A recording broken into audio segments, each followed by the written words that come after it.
Gel. Selam aleyküm. Akşamlar hayırlı. Tamam Yasin. Çin'de olanlar falan. Ne? Kepçu alayım ve basma el var. Kepçuk bak. Bu sonuçlu. Yine şunu yağlı. Ne? Şunu yağlı. Bunu yağlan bu sonuçlu. Düşon kov. Ne? Yine şunu yağlı. Ne Geniale. Vay konuşalım işlerini. Abi.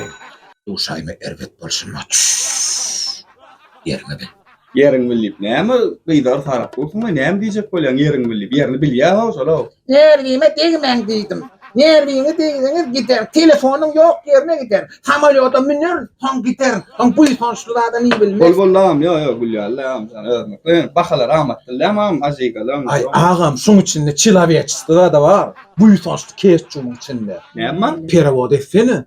Çilaviyatçısı da var şunun içinde. Adamçılık var diye.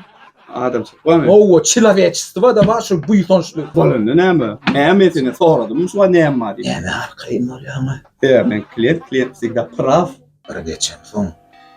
Kovam mol falan diyeyim. Vay canım. Takarlara ne olsun? En yüreğim eğili. Olmayan yüreğimin gereği. Ne diysen geceli, nire diysen geceli. Geley.